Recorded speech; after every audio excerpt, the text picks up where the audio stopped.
सर्वप्रथम सर्वांना जय शिवराय. मित्रांनो, आज जसं तुम्हाला मी 2-4 दिवसापासून वारंवार सांगतोय त्याच पद्धतीनं विजांच्या कडकडाटामध्ये बार्शी असेल, धाराशिव असेल, सांगली असेल आणि त्याचबरोबर लातूरकडे येणारं वातावरण हे सक्रिय झालेलं आहे आत्ताच्या क्षणाला. आणि हे वातावरण पुढे सरकत जाणार आहे महाराष्ट्राच्या दक्षिणेकडे भागांमध्ये. वातावरणाची व्याप्ती जी इंटेन्सिटी असते ती देखील खूप मिडियम आहे, पण जिथे बी जाईल तिथे वारं, काहूर, पाऊस, अनेक ठिकाणी विजा वगैरे चमकणे तुम्हाला पाहायला मिळणार आहे. ठीक आहे, हे वातावरण आता संध्याकाळी कुठे जाईल आणि पुढे 31-31 कुठे राहील हे शॉर्टकट व्हिडिओमध्ये पण सांगितले आणि ह्या व्हिडिओमध्ये पण तुम्हाला लाईव्हच्या माध्यमातून सांगण्याचा प्रयत्न करतोय.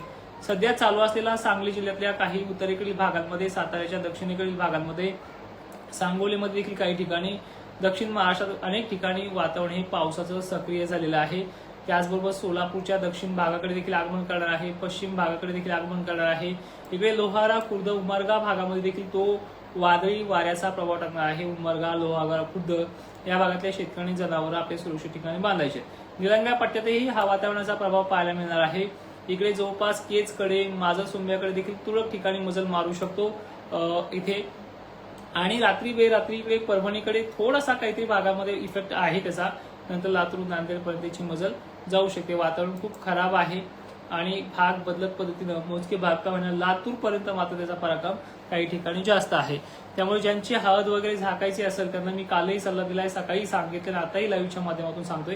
थोडा वेळ आहे तुमच्याकडे यायला तर तुम्ही हे लाईव्ह बंद करून जाऊ शकता तिथे नियोजन करायला. कुठला जिल्हा? लातूर, सांगली असेल, सोलापूर असेल, धाराशिव असेल.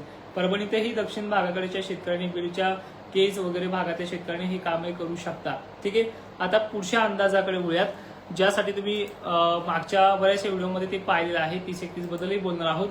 तत्पूर्वी तुमच्या माहितीस्तव सांगण्याचा प्रयत्न करतोय की हे वातावरण जे आहे प्रत्येक आठवड्याला, तुम्ही म्हणता एखाद्या अंदाजाने आम्हाला अगोदर सांगितलंय, हे तुम्हाला मी प्रत्येक व्हिडिओच्या अगोदर सांगतोय की हे प्रत्येक आठवड्याला बनणार आहे. आता हा 30-31चा सप्ताह 2-4 दिवसाचा प्रभाव झाला की लगेच पुढे 8-9च्या पुढे देखील 12-13च्या पिरियडमध्ये देखील हे वातावरण आहे. परत 21-22च्या हिशोबामध्ये देखील वातावरण आहे, सक्रिय राहणारच आहे. याला कुठलाही इलाज नाही, कारण की टेम्परेचर इतक्या हाय लेवल आहे. समुद्राच्या पाण्याचं वाफेमध्ये रूपांतर होणं, एमजीओ सारखा किंवा लो प्रेशर सारख्या घटकांमुळे हा पाऊस पुढे सुद्धा येत राहणार आहे. त्यामुळे सतर्क राहा, कामं करत राहा, पण कामाचं नियोजन देखील ठेवत राहा. अशा पद्धतीचा सल्ला तुम्हाला वारंवार देण्याचा मी प्रयत्न करत राहील. तर 28-29 सुद्धा प्रभावशाली जास्त काही कुठे नाही, ती कर्नाटकमध्येच आहे. आजही कर्नाटकमध्ये अनेक ठिकाणी पाऊस चालू आहे. डायरेक्टली आता 30 तारखेबद्दल आणि 31 तारखेबद्दल बोलण्याचा प्रयत्न करतो. हे पहा, 30 आणि 31चं वातावरण जे आहे ते पश्चिमी विक्षोभ, ज्याला WD आपण म्हणतो, त्याचा प्रभाव पुणे जिल्ह्यामध्ये आहे. सांगली तुरळक ठिकाणी आहे 30 तारखेला. नाशिक क्षेत्रामध्ये देखील अनेक ठिकाणी याची व्याप्ती जी आहे ती 25% एवढी आहे. मागच्या तुलनेमध्ये कमी अधिक प्रमाणात आहे, पण सतर्क सगळ्यांनाच राहायचंय. नुकसान तुमचं होऊ शकतं. गावखेडे कोणते असेल हे सांगणं कठीण असतं, पण ह्या गावखेड्यातल्या शेतकऱ्यांनी सतर्क राहायचं. तालुक्यांची नावं घेतोय. इगतपुरी असेल, नाशिकचा दक्षिणेकडील भाग असेल, पूर्व भाग असेल, येवला असेल, या भागामध्ये आहे. साक्री वगैरे भागात देखील याची व्याप्ती बऱ्यापैकी आहे, त्यामुळे त्याही भागातल्या शेतकऱ्यांनी सतर्क राहायचंय. इकडे बघायला गेलं तर जळगावमध्ये देखील त्याचा प्रभाव आहे. वारं दाखवते मॉडर्नसार, पण ते टिकणार देखील आहे. ठीक आहे, छत्रपती संभाजीनगरच्या भागामध्ये आहे, कन्नडमध्ये आहे, वैजापूरमध्ये देखील आहे, अहिल्यानगरमध्ये सुद्धा 30-31चा पाऊस आहे. 30लाच तुम्हाला सुरुवात करेल. 4-5 दिवसामध्ये काय करतील करा. त्यानंतर हा 30 तारखेचा पाऊस धाराशिव जिल्ह्यामध्ये मोजक्या ठिकाणी आहे, बीड जिल्ह्यामध्ये आहे. जालन्यातही हा प्रभाव टाकू शकतो. जालना का लाडका नाहीये. जालन्यामध्येही काही ठिकाणी रामनगर पट्टे वगैरे भाग आहे. जालना सरळ रेषेमध्ये मंठा साईडला मोजक्या ठिकाणी, लोणार, लोणी परिसरात, लोणार मेहकर परिसरात देखील याचा काही ठिकाणी प्रभाव आहे थोड्याफार प्रमाणामध्ये. त्यानंतर मेहकर साईडला देखील 30-31चा प्रभाव आहे. आजचा काही नाहीये, पण 30-31चा राहू शकतो. वरती चिखली, देवळा राजा देखील भागाचा आहे. इकडे परभणीकडे जर पाहिलं 30 तारखेचा तर तिकडे सुद्धा आहेच. परभणी जिल्ह्यातही व्याप्ती कमी आहे. हे बघा, सगळीकडे पडणार नाही, पण व्याप्ती कमी आहे, पण तिथे आहे. आणि आज जे चालू आहे नक्कीच गौतम पानरे सर, मी कालही सांगितलं तुम्हाला, 24 आणि 25 बद्दल कोणीच बोलत नव्हतं, हे तुम्हालाही मान्य करावं लागणार आहे. तर ते चालू आहे तुमच्या भागामध्ये. सतर्क राहा, वारं त्याच्यामध्ये खूप आहे. तर 31 तारखेचा जो पाऊस आहे परभणी, नांदेड, लातूर, बीड जिल्हा, जालना आहे. एकंदरीत थोडक्यात जर सांगायचं झालं ना, पश्चिम महाराष्ट्रात मोजका भाग आणि मराठवाड्यात मोजका भाग, वातावरण सगळीकडे बनणार आहे, पण पडणार मात्र ठिकठिकाणी अशा पद्धती आहे. तुमचं आता महत्वाचं काय, कांदा काढणं चालू असेल आणि हळद चालू असेल, याचं नुकसान होऊ नये म्हणून तुम्ही आता हे 2-4 दिवसात काय नियोजन लावता हे तुमच्या पद्धतीनं लावा. आता महत्वाच्या म्हणजे कमेंट्स अशा आहेत तुमच्या, त्या पण घ्यायला सुरुवात करूया. 30 तारखेचं अकोला, अमरावती, नागपूर, चंद्रपूर जो काही खालचा भाग आहे याची व्याप्ती पहिल्या वेळेसही कमी होती, ह्याही वेळेस कमी मॉडेलनुसार दिसते आहे. त्यामुळे धाक तुम्हाला तर मी कोणाला सांगत नाही धाकामध्ये राहा, पण तुम्हाला सतर्क राहावं लागणार आहे. कोणती वेळ कशी येईल हे सांगणं कठीण आहे. ठीक आहे, प्रत्येकाच्या कमेंट घेणं देखील शक्य नाही, पण प्रयत्न करतोय. लातूर जिल्हा सुद्धा 30 तारखेला भरपूर आहे, चंद्रपूर देखील आहे. 31 तारीख खूप महत्वाची राहणार आहे. 31 तारखेला देखील लक्षपूर्वक आहे का. 31 तारखेला आहे नागपूर आहे. नागपूरला पहिला दिवस 30 तारखेला व्याप्ती कमी होती, पण 31 तारखेला नागपूर परिसर, हिंगणघाट परिसर, भंडारा परिसर, चंद्रपूर परिसर, यवतमाळ परिसर आपल्याला येणार नाही या भ्रमात राहू नका. मोजके भाग देईल पण भयानक परिस्थिती. तर चंद्रपूर आहे, नांदेड परिसर आहे, अशी परिस्थिती आहे. तर तुमच्या काही कमेंट त्याबद्दल बोलूयात. कमेंट करा. एक शॉर्टकट व्हिडिओ तुम्हाला देईलच मी, काळजी करू नका. जेवढ्या कमेंट घेतील तेवढ्या. हे बघा, तालुका व्याप्ती 5% 10% आहे नेवाशामध्ये. वाशिमला सुद्धा पुढचा पाऊस मोजक्या प्रमाणात राहू शकतो. मागच्या वेळेस जसं झालंय तशाच पद्धतीनं, काय मोठी व्याप्ती नाहीये, पण जिथे पडेल तिथे नुकसान करणारी पद्धतीची आहे. सध्या जर आपण पाहिलं ना की खूप परेशान चालू आहे. लातूर जिल्ह्यामध्ये पाऊस येऊन पोहोचतोयच आता काही 2 तासामध्ये. तर तो अंबाजोगाई मार्गे, केज मार्गे तिकडे येतोय. आता सुद्धा पाऊस चालू असलेला. सध्या धाराशिवमध्ये चालू आहे, विजांचा लखलखाट चालू आहे. अनेक ठिकाणी हा पाऊस चालू आहे. अजून काही धाराशिवचा भाग त्याने गेला बाकी आहे. आणि व्याप्ती 25% आहे. काही भागात तो 75% भागात सोडणार, नुसतं गारहून वाळून जाईल निघून. सोलापूरला सुद्धा आहे. आयल्यानगरच्या रुईनगर जामखेड परिसर म्हणताय का. ठीक आहे, तर तुमच्या भागात पुढचा जो पाऊस आहे सर्वदूर नाही आहे. ठीक आहे, ऍप्लिकेशनचा लाईव्ह पण घेणार आहे मी. हा लाईव्ह लगेच आटोपता घेतोय. निलंगा वातावरण आहे दादा, आज पण वातावरण निलंगा तालुक्यामध्ये मोहोर, साळुंकेसर काही ठिकाणी पडेल, काही ठिकाणी पडणार नाही. पण 2 दिवस तुम्ही शेतमाल थोडासा सुरक्षित ठिकाणी चालवायचा प्रयत्न करा. बीड, गेवराई आज काही नाहीये. पुढचा 30-31 तुमच्या भागामध्ये मागच्या वेळेसारखा आहे. युट्यूबच्या कमेंटला काय झालंय.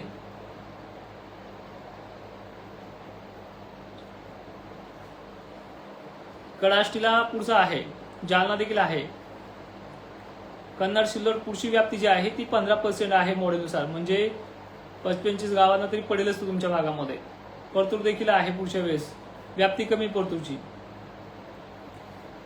चला, गंगापूर पुढच्या वेळेस गंगापूर कमी अधिक प्रमाणात पण आहे. हे बघा, वातावरण जे आहे ना मागच्या वातावरणापेक्षा 25% एवढं आहे. म्हणजे पहिलं 35% होतं, आता हे 25 आहे. पण खाली जो काही भाग आहे मराठवाडा, त्या मराठवाड्यात अनेक ठिकाणी वातावरण असू शकतं. नक्की धन्यवाद. तुम्ही म्हणताय कांदा वाचला, पण बरेच जण लोक म्हणतात तुमच्यामुळे नुकसान झालंय. जय शिवराय.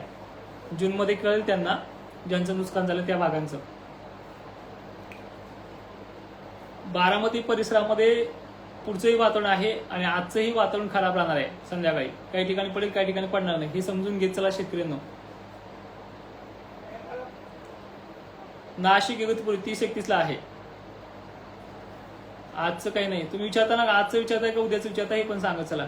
लातूर जिल्ह्यातल्या कोणी शेतकरी असेल त्यांना एक विनंती आहे, तुम्ही अजूनही तुम्हाला वेळ आहे. पुढच्या 2 ते 3 तासामध्ये तुमच्याकडे पाऊस येऊन पोहोचतोय. भुकला तर चांगली गोष्ट आहे, पण 25 ते 35% व्याप्ती तुम्हाला रात्री कोणत्याही टायमिंगला होऊन जाईल. सांगलीला भरपूर असा गारपिटीचा धोका आजही बनलेला आहे. सांगलीचं कोणी असेल, सांगलीची दक्षिण भाग, सांगली शहर परिसर भरपूर आहे. अकोला, पातूर पुढचं वातावरण बरं आहे तुमच्या भागामध्ये. सर्वदूर व्याप्ती नाही. मगाशी एक तुमच्या भागातला मला तुमच्या भरोशाच्यावरच भिजली नाही. आणि व्याप्ती किती सांगतोय ते पण ऐकत चला. 65-75% भागाला धोकाच नाही. होईल दादा. जिथे जिथे गरमी असेल ना दक्षिण महाराष्ट्रात, तिथे आज पाऊस होणार आहे. गारपिटीचा विषय कमकुवत आहे तुमच्या अहिल्यानगरला, पण गरमीच्या लेवलचा डिपेंड जर पाहिलं गारपीट तिथे होतेच. बदनापूर तालुक्यात पुढचा पाऊस राहू शकतो थोडाफार प्रमाणामध्ये. घेतोय कमेंट मी अजून बऱ्याच जणांच्या. पुणे जिल्हा खेड आज तुरळक ठिकाणी पाऊस पडू शकतो. 26-27 विचारताय तर एकच मिनिट. सगळ्यांच्या कमेंट घेणं खरं तर शक्य नाहीये, पण प्रयत्न मात्र करत राहीन. 27 ला एवढं काही नाही तुमच्या भागात. तुम्हाला 30-31 ला सतर्क लागणार आहे. श्री अनंतपाळ पहाटेपर्यंत का होईना शितोडी तुमच्या भागामध्ये काही प्रमाणात का होईना श्री अनंतपाळ परिसरामध्ये वातावरण बारशी मागे निघले आणि 28 पासून वारे सुटतील. पश्चिमेकडनं पूर्ण बाष्प महाराष्ट्रात आणतील आणि 29-30 पासून वातावरण ऍक्टिव्ह होऊन जाईल. माळशिरस मध्ये आज आहे काही ठिकाणी. सुनील सर,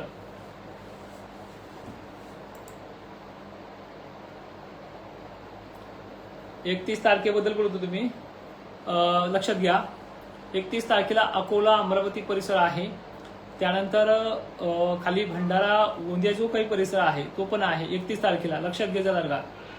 आणि विषय म्हणजे छत्रपती संभाजीनगर. मी तुम्हाला सर्वांना एक शॉर्टकट व्हिडिओ देतो. नक्की दादा, धन्यवाद.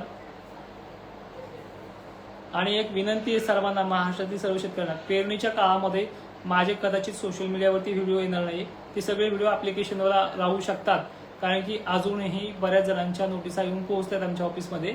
त्यामुळे शक्यतो ती गोष्ट आम्हाला त्यांनी सुद्धा करायला सांगितली, अजूनही करतोय. जेवढं सोशल मीडियावर तुम्हाला देता येईल तेवढं देण्याचा प्रयत्न करतोय. करमाळा सोलापूर दादा, आजही थोडाफार पाऊस तुमच्या भागामध्ये आहे. विजा वगैरे चमकताना दिसत असेल तुमच्या परिसरामध्ये मोजकेने. सगळ्यांचे डोईफोडे पुस्तक मॅसेज घेणं शक्य नाही. तोच मॅसेज जर चांगला टाकला असता तर घेता आला असता. अजून बीड माजलगाव तालुक्यामध्ये हे बघा, दक्षिण साईडला विजा वगैरे चमकतील, पाऊस त्या साईडने येईल. पुढचा पाऊस तुम्हाला आहे 30-31चा. 31 बद्दल सांगायचं तर नांदेड, चंद्रपूर, नागपूर, परभणी, हिंगोली, वाशिम या तिन्ही भागांनी मराठवाड्यातनी देखील सतर्क राहायचंय. हळद असेल तर उकडून घ्या, वाळत तोपर्यंत कस तरी 4-5 दिवसात कोरडी पडते, नंतर गोळा करायला देखील सोपी जाते. पण लांबच जाऊ नका, कारण की पुढे लांबाल तर पुढे सुद्धा 8-9 तारखेला आहे, परत 12-13ला आहे, 19-20ला पण आहे. असे टप्पे बनतात. कोणता टप्पा कोणत्या भागात जाईल हे सांगणं कठीण आहे, पण बनणार मात्र नक्की आहे. जसं आता तुम्हाला सांगितलं की हा टप्पा पुढचा दक्षिण भागामध्ये बनतोय. नंतर आता 31-31चा बनायला लागला, तो देखील नाशिक मार्ग येते. वाशिम सुद्धा आहे पुढचा पाऊस. धारूरला आज तुरळक ठिकाणी, निलंगा, औसा आजच पाऊस आहे तुमच्याकडे पंडित सर. काही ठिकाणी पडेल, काही ठिकाणी सोडून देईल. व्याप्तीकडे देखील लक्ष ठेवत चला. शक्यता पुढच्या वेळेस आहे. माढा सोलापूर आज काही ठिकाणी चालू होईल, काही ठिकाणी नंतर पडणार आहे. जवळपास व्याप्तीचा विषय भरपूर आहे. मला दिशा सांगत चला, सांगलीपासून कोणत्या अंदाजावरती. ठीक आहे, सोलापूरची व्याप्ती वाढली आहे, गरमीची लेवल वाढल्यामुळे इथे पाऊस पुन्हा वाढलेला आहे. सांगली देखील गारपीट होऊ शकते काही ठिकाणी पुढच्या 2 तासामध्ये. सोलापूरला देखील वादळी वारा आहे. लातूरकडे वातावरण मोठ्या संख्येने येते आहे. ठीक आहे, चालेल. मी सर्वांना एक विनंती करतो, एक व्हिडिओ टाकतो, तुम्हाला व्हिडिओमध्ये सगळं समजून जाईल. जय शिवराय, धन्यवाद.